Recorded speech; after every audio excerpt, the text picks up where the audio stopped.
موفقیت یه فرایند کسب کردنه و میتونم بگم برنده شدن نیست، رسیدن نیست، بلکه فقط کسب کردنه. این یک فرایند روزمره است که ما هر روز انجام میدیم. وقتی به محل کارتون برمیگردید و شروع به ساختن کسب و کارتون میکنید، خیلی خسته میشید. هر کاری که در طول روز میکنید خسته کننده است و هیچ هیجانی هم وجود نداره. هیچ کس از شما فیلم برداری نمیکنه تا یه برنامه جذاب تلویزیونی از رو زندگیتون بسازه. به هیچ عنوان. اصلا هیچ هیجانی وجود نداره. هیجان انگیز نیست، جذابم نیست و هیچ ربطی هم به مطالب مجلاتی که ورق میزنید نداره. کسل کننده است. حتی گاهی به طور ظالمانه‌ای مغلوب کننده میشه و قلب شما رو به نوعی به درد میاره. اذیتتون میکنه، قلبتون رو سنگین میکنه.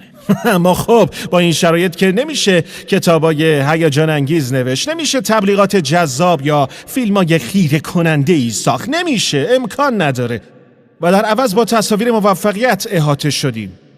تصاویری که مجازی هستند و حقیقت ندارن.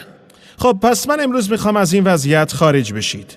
دنبال راه میانبر موفقیت، خوشبختی و سلامت نباشید. راه میانبری وجود نداره.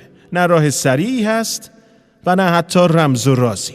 شما باید هر روز برای به دست آوردن موفقیت از یه میدون مین رد بشید که خیلی هم مشکل و سخته. چون موفقیت روزانه کسب میشه و هر روز صبح که از خواب بیدار میشید باید تصمیم بگیرید که برای موفق شدن تلاش کنید، یا اینکه شکست بخورید، یا پیشرفت کنید و یا یک گام به جلو بردارید. قدم به قدم جلو برید. هیچ وقت سعی نکنید بیایید به عقب. هر قدمی که شما از تختتون دور میشید و روزتون رو شروع میکنید، یا به سمت موفقیت میرید و یا اینکه متاسفانه به سمت شکست. خب شکست خیلی بده. هر روز هزاران تصمیم در برابر شما قرار میگیره و هر کدوم از این تصمیم‌ها مثل ضربه‌ای روی پیکره یه تیکه سنگ بزرگ مرمره و در نهایت با توجه به تصمیمایی که در طول روز گرفتید، یا مجسمه داوود میسازید یا تپه‌ای از قلوه سنگ زیر پای شما درست شده. تک تک تماس‌های تلفنی که میگیرید، مثلا تلفنی که نمیخواستید بزنید یا تلفنی که کمی مضطربتون میکنه و باعث میشه کف دستاتون عرق کنه، هر کدوم از اون تماس‌ها تعیین کننده موفقیت شما توی زندگیه. یا حتی تک تک قرارهای ملاقات. حتی شما هم از خیلی از قرارهای ملاقات با مشتری خوشتون نمیاد، ولی ممکنه همون یک قرار کل آینده شما رو تحت تاثیر قرار بده. هر قرار ملاقاتی که تصمیم به رفتن یا نرفتن میگیرید تعیین کننده آینده شماست، ولی در نهایت هیچ وقت نمیتونید مالک مطلق موفقیت باشید. از الان میتونم به شما قهرمانا تبریک بگم، اما از پیروزیاتون به هیچ عنوان مغرور نباشین، چون شما هیچ وقت مالک مطلق موفقیت نیستین. فقط میتونید اون رو اجاره کنید و مبلغ اجارش رو هم باید روزانه و با کار و تلاش زیاد پرداخت کنید، هر روز و هر روز. شما قهرمانا باید فردا هم بیدار شید و دوباره برای موفقیت تلاش بکنید. یادتون نره چی گفتم. پس هیچ وقت تمام و کمال در اختیارتون نیست. چند نفر از شما تا حالا به سمینارهای توسعه فردی رفته، یک کتابی درباره این خوندید یا پشت جعبه فیلم‌های آموزشی رو دیدید که نوشته تحول فقط در 90 روز و یا کمتر از اون؟ ها؟ خب در انتهای 90 روز شما هیچ تغییری نکردید. کسی چنین تجربه‌ای داشته؟ آره منم داشتم. خب مشکل کجاست؟ چی شده؟ واقعیت اینه که دانش و آگاهی به تنهایی نمیتونه تغییری تو زندگی شما ایجاد بکنه. باید اقدام کنید. این یه حقیقت. دانش قدرت نیست، بلکه ابزار دستیابی به قدرت، اما خود قدرت نیست. در واقع قدرت فقط با تلاشی که به پشتوانه دانشتون انجام میدیده که تولید میشه. ببینید آدمای خیلی باهوشی دور و بر شما هستن که خیلی هاشون واقعا نخبن اما بی پولن، چون دانش چیزی نیست که شما بخواید ببرید بانک و اونو نقدش کنید. فقط اقدام کردنه که شما رو به نتیجه میرسونه.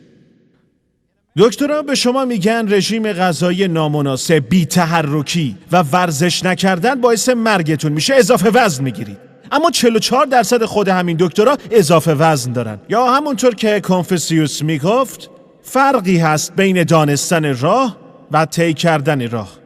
پس امروز صبح میخوام نکات مهم موفقیت رو براتون آشکار کنم، جوری که همتون سر در بیارید.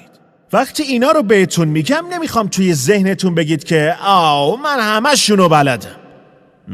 در عوض میخوام از خودتون 3 سوال بپرسید. اولین سوال، آیا من این کار رو انجام میدم؟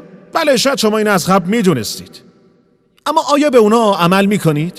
و سوال دوم اینه که شاید خب بهش عمل میکنید، اما آیا تو اون کار ماهر هستید؟ به عبارت دیگه آیا میتونید خودتون رو بالا ببرید و تو اون پیشرفت کنید تا به اون نتیجه مورد نظرتون که همیشه دنبالش بودید دست پیدا کنید؟ و سومین و مهمترین سوال اینه که ممکنه بدونید و یا حتی بهش عمل کنید، اما آیا نتیجه کار بیانگر مهارت شما هست یا نه؟ به عبارت دیگه آیا دور کمرتون نشون دهنده مهارت شما تو اجرای رژیم غذایی هست یا نه؟ یا آیا وضعیت کارتون نشون دهنده مهارت شما هست؟ اگه به همسرتون زنگ بزنیم و ازش بپرسیم که آیا واقعا در اجرای این اصول مهارت لازم رو داره یا نه، حتما با خودتون میگید فقط لطفاً به همسرم هیچ زنگی نزن. پس هنوز چیزایی برای یادگیری وجود داره، چون همونطور که ساموئل جکسون گفته افراد بیشتر از آموزش دیدن نیاز به یادآوری دارن. یادآوری بسیار مهمتره.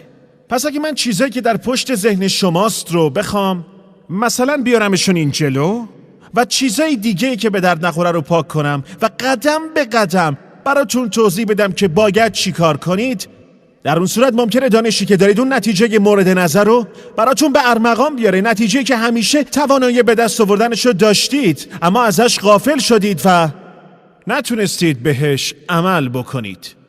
پس کار ما اینه، من میخوام نظام عمل کردی که زیربنای همه موفقیت‌هاست رو براتون توضیح بدم.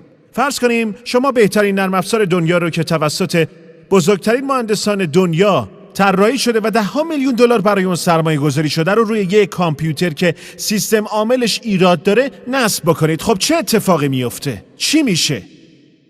اون سیستم ویروسیه، کرش میکنه و با تمام قدرتش هم کار نمیکنه. خب بعد چی میشه؟ حتما با خودتون میگین آها میدونم مشکلش چیه، همون نرم افزار مزخرف.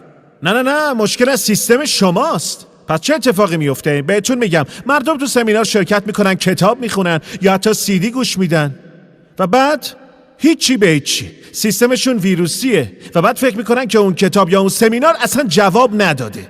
نه موضوع سمینار یا کتاب نیست، بلکه سیستم خراب شماست، یعنی شما. و به خاطر همین به هیچ نتیجه ای نرسیدید و موفق عمل نمی کنید. پس کاری که باید بکنیم اینه که بهتون میگم ما مجبوریم که سیستم عملکردی خود شما رو در حد جهانی بالا ببریم، بتونیم کاری کنیم که عملکردش عالی بشه و حتی در سطح جهانی عمل بکنید و بعد میتونیم روی خود اون نرم افزار مدیریت، نرم افزار فروش، نرم افزار قهرمان‌ها، پرورش فرزند، ازدواج و از اینجور چیزا نصب کنیم و شاید الان برای اولین بار بعد از نصب در حد توانایی واقعیش کار کنه و موفق عمل کنه. پس ما همین کارو میکنیم. هدف من اینه، میخوام به شما سیستمی رو آموزش بدم که اگه به اون عمل کنید قادر به تعیین اهدافی خواهید شد که همیشه از اونا هراس داشتید و میترسیدید برید سمتشون. چرا از تصور درباره تعیین اهدافی که واقعا توانایی به دست آوردنش رو دارید هراس دارید؟ خب من فکر میکنم دلیلش اینه که فکر میکنید قدرت اجرایی اونا رو خب ندارید. به نظرتون تخیله، حتی شاید فکر کنید چقدر مسخره است. اما عقیده من اینه که اگه فرایند دقیق کسب اهداف رو براتون توضیح بدم، وقتی اینجا رو ترک میکنید اهدافی که با توانایی واقعی شما هماهنگ هستن رو برای خودتون تعیین کردید و بهشون خواهید رسید. و در نهایت نتیجه که من میخوام شاهد اون باشم اینه که 12 یا 18 ماه دیگه شما تبدیل به فردی شدید که کاملا از کسی که امروز اینجا نشسته متفاوته. حتی بدنی خوش فرمتر، قویتر و پرشورتر دارید. روابط صمیمانه بیشتری با افراد مورد علاقتون دارید و بهتون خوش میگذره. یک کسب و کار پر رونق خواهید داشت و مثل یک قهرمان رو این صحنه رژه میرید. اگه چند دقیقه بعد با من همراه باشید میبینید که این نتایج قابل دستیابی هستن، اما این یه جلسه عملیه. فقط من نیستم که این بالا کار میکنم. اگه واقعا میخواین زندگیتون رو تغییر بدید و خودتون رو این بالا ببینید، باید تک تکتون تلاش کنید. کاری که میکنیم اینه کدهای سیستم عملکردی شما رو بازنویسی میکنیم. این سیستم بین شما و همه اهدافتونه. پس در ادامه سیستم عملکردی شما رو خط به خط تغییر خواهم داد. بسیار خوب، عامل کنترل کننده اصلی چی میتونه باشه؟ میخوایم بفهمیم اصلی ترین عامل کنترل کننده همه نتایج زندگیتون چیه؟ چی میتونه باشه؟ چی اونو تعیین میکنه؟ چون اتفاقی که میفته اینه که همه ما وقتی به دنیا میایم هممون مثل همدیگی، برهنه، هراسان و نادون. درسته؟ البته بعضیا زشترن اما اساساً هممون مثل همیم، برهنه، هراسون و حتی نادون. و بعد از اون ورود عظیم زندگیتون به وسیله یه عامل کنترل خواهد شد. فقط یه چیزه که تعیین میکنه آخر زندگیتون اینجا زندگی کردید یا مثلا یه جای دیگه. تنها یه چیزه که تعیین میکنه در آینده سوار این میشید یا سوار اون. یه عامل کنترل کننده. یک عامل کنترل کننده تعیین میکنه که در انتهای یک زندگی طولانی شما تنها، افسرده یا بیپولید یا زندگی فوق‌العاده‌ای با خانواده صمیمی و شادتون دارید. این یه عامل بسیار مهمیه و فقط همینه که تعیین میکنه شما بچه‌هاتون رو به بهترین دانشگاه جهان میفرستید یا اینکه نمیتونید اونا رو به دانشگاه بفرستید چون توانایی پرداخت هزینه‌هاشو ندارید. فقط یه چیزه که تعیین میکنه آیا توانایی کمک به خیریه‌ای رو دارید یا نه؟ آیا توانایی سفرهای لوکس رو دارید یا نه؟ فیلم سیتی اسلیکرز رو دیدید؟ کرلی گفت همه چیز بستگی به یه چیز داره.